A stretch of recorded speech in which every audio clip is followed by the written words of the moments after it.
안녕하세요. 아름다운 시를 읊는 사람 리막춘 목사입니다. 두 번째 방송을 보신 시청자께서 이런 격려와 응원을 보내오셨습니다. Stop and smell the roses 라는 말이 있죠. 목사님, 시 읊는 시간이 장미의 달콤한 냄새를 맡는 시간입니다. 감사합니다. 이런 멋진 시적 응원이 커피향 가득한 아이스크림 같습니다. 시에는 이처럼 맛과 향기가 납니다. 시간 열차를 타고 40년 전을 거슬러 올라가 봅니다. 해마다 한글날이 되면 청소년들의 마음을 설레게 하는 문학의 밤이 열렸습니다. 당시 저는 지도교사로서 문학의 밤을 앞두고 청소년들의 글을 다듬어주고 회중 앞에서 낭송하는 것이 주눅들지 않도록 몇 번이고 리허설을 했습니다. 누가 시킨 것도 아닌데 무대 감독과 연출까지도 맡았습니다.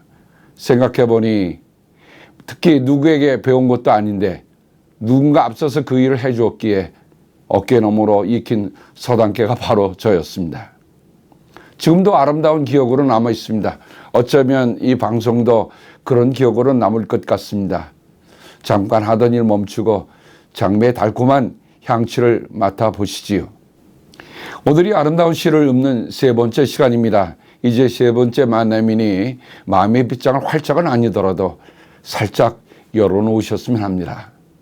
성서의 마지막은 굳게 닫힌 문이 아니라 열어놓으신 문입니다. 거룩한 시적 이미지가 그려져야 풀 수 있습니다. 7교회 보내는 메시지의 제일 마지막에 주님의 음성이 이렇게 들립니다.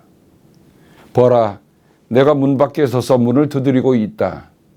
누구든지 내 음성을 듣고 문을 열면 나는 그에게로 들어가서 그와 함께 먹고 그는 나와 함께 먹을 것이다. 영국의 화가 윌리엄 홀맨 헌트는 이 말씀을 읽고 The Light of the World라고 하는 제목으로 그림을 그립니다.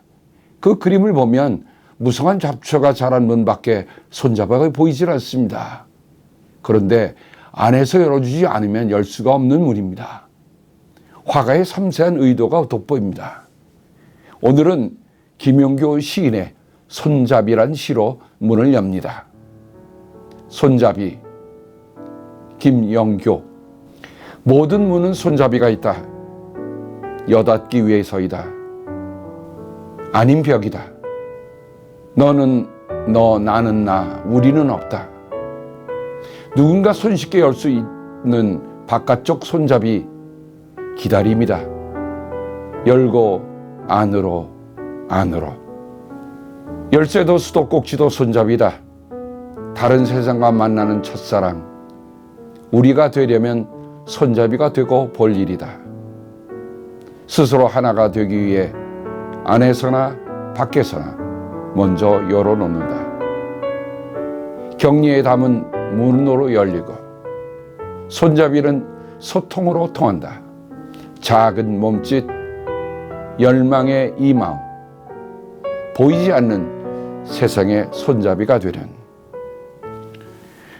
코비드-19으로 시작한 사회 격리란 단단히 자물쇠로 꼭꼭 잠긴 한 번도 가보지 않은 골목길을 우리는 지나고 있습니다. 눈에는 컨택트 렌즈를 착용하여 좀 더 환하게 볼 수 있도록 값을 지불하면서도 사람끼리는 언택트하라며 따뜻한 포옹을 머리뿐만 아니라 마음으로부터 밀어낸 지 한참 지났습니다. 그런데 이 시를 읽으면서 격리의 담과 벽 사이에 문이 아직도 남아있는 게 보입니다. 더욱이 손잡이가 확 다가옵니다. 손잡이가 너와 나를 우리로 만들어주는 중요한 매개입니다. 얼마 전 리모델링을 하는 집에서 밖에 내놓은 도어를 보면서 아내가 저 손잡이는 쓸모가 있는데 하는 것이었습니다. 오랫동안 손잡이 없이 방치한 거실의 스토리지가 생각이 났습니다. 손잡이를 분해해서 가져와 다시 조립하니 제 굿이라는 도어가 되었습니다. 그런데 안과 밖을 바꿔 달았습니다. 안에서 잠그는 게 아니라 밖에서 잠그는 도어가 되었습니다. 문득 이런 생각이 났습니다. 당신이 나의 닫힌 마음을 열어주실 뿐입니다. 먼저 손잡이를 잡고 열어놓은 김용교 시인에게 지인의 멋진 댓글이 올라와 있었습니다. You are the calling water. 시인은 이 댓글에 마중물이라는 아름다운 소리를 손잡이와 같은 마중물로 남겨놓습니다. 사막은 물이 없어서 사막입니다. 물만 있으면 사막은 사막이 아닙니다. 가도 가도 끝없는 사막을 걷던 나그네의 이야기입니다.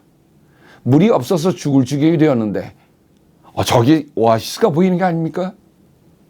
죽음의 사막에서 오아시스는 생명입니다. 마지막 힘을 다해 당도하니 조그만 오두막 안에 낡은 펌프가 있었습니다. 그리고 물 한 바지가 담겨 있었습니다. 그런데 이런 표지가 있었습니다. 이 버켓의 물을 펌프에 넣고 펌프질을 하십시오.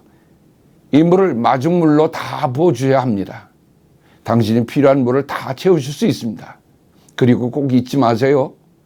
다음에 이곳에 올 사람을 위하여 마중물 한 바가지를 꼭 남겨놓으십시오. 순간 나그네는 갈등이 일어났습니다. 만일 낡은 펌프에 이 마중물을 넣었는데 물이 나오지 않으면 모든 게 끝장이야. 그러나 누군가 이런 표지를 남겨놓았으니 이대로 해보자. 펌프도 목이 말랐는지 물을 벌컥벌컥 들이킵니다. 조마조마하여 마지막 남은 물을 다 부으니 꺽꺽 하다가 벌컥벌컥 물을 토해내기 시작했습니다. 조바심이 기쁨으로 바뀌었습니다. 잠시 후 시원한 생수를 들이키고 자신의 수통에 물을 채울 수 있었습니다. 그리고 다시 마중물을 떠놓고 가던 길로 떠났습니다. 이것이 마중물입니다. The calling water. 참 멋진 표현이죠. 누군가 남겨온 마중물로 우리는 생수를 얻었죠. 그리고 우리도 누군가에게는 마중물입니다.